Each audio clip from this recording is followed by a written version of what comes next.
My name is Simon Warburton. I'm Product Manager for Triumph Motorcycles, which means I'm responsible for defining our motorcycle range. Okay, we're introducing two new models, the Tiger 800, Tiger 800 XC. They're all new, completely new chassis and about 85% new engine. We use a few of the components from the 675, but it's mostly new. The two models are basically because we wanted to build a bike that was really off-road capable, so a proper adventure touring bike, when you can cover distance in comfort, but they can actually cope with some proper off-road terrain. One of the problems with that is by the time you've got good long travel suspension on the bike, it gets a bit tall. So for the people who either aren't quite so tall or don't need to go quite so extreme off-road, we've built a shorter version, a bike that's really aimed at people who want to use a bike for pretty much everything. Now tell us a little bit about the engine. You said it's a primarily new engine, but it's based on an existing platform? Yeah, it's more than based on an existing platform. It follows the same general layout as a 675 engine. It's got the same piston bore, but it is mostly a new engine. We've had to increase the stroke a lot to get the character that we wanted, which means basically everything below the cylinder head gasket is pretty much new. I mean, the pistons are the same diameter, but they're completely different pistons because they're different compression ratio. We've managed to use, for example, the same con rods and the same clutch and the same gearbox shafts and the same selector forks, and pretty much everything else is new in there. New crankcases, obviously, covers crankshaft, of course, balance shaft, oil water pump, gears, etc., etc. Now, I know the 675 is a motor that's been used in the Daytona 675 and the Street Triple, and those are sporty motorcycles. So, what was Triumph's, what was their design objective for redesigning this engine, making a new engine for this Tiger?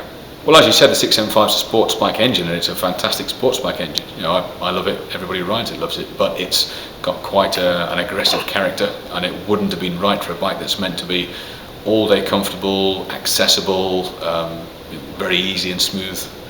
So yeah, we wanted a bike basically that was had a completely different character from the 675. So we went for a longer stroke, a bigger capacity to get a slightly higher torque, but a very long stroke engine gives you a very sort of smooth, gentle introduction of that torque from a very, very low engine speed.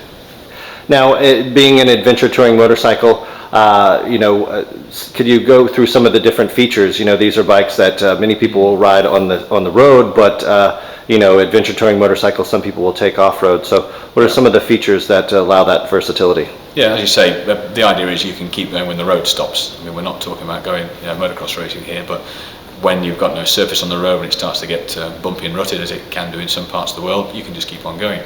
Obviously, you've got long travel suspension. It's quite a bit longer on the XC than on the standard 800, but even on the standard 800, it's a lot taller than a standard street bike. You have a different steering geometry that is basically easier to manage off-road. The different size wheels help that. So you've got a 19-inch front wheel on the Tiger 800 and a 21-inch on the XC. The rake and trail make it easier to handle off-road. Basically, what makes a nice zippy bike on the road is not necessarily what you want off-road. Right. And some of the other differences, I know that, for example, the suspension has more travel on the XC. The XC, standing for cross-country, being the off-road bike, it's got a larger front wheel. What are some of the other differences between the two bikes? Okay, yeah, the XC forks have to be a bit stronger. They're longer travel. They're a larger diameter, 45 millimeters as opposed to 43. Yeah. They're also made out of a stronger alloy.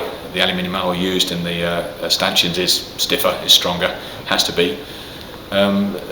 For riding off-road, you need different ergonomics. You've got a different riding position. It's this adventure riding position, when you sat upright with your nice wide bars that a lot of people find very comfortable on the road as well. We've given the XC a slightly more off-road riding position. The bars are slightly wider apart, further forward. Also slim ergonomics around the knees, so when you stand up for going off-road, the bike feels right between your knees. A lot of road bikes, if you stand up, they just feel completely wrong. Right, right.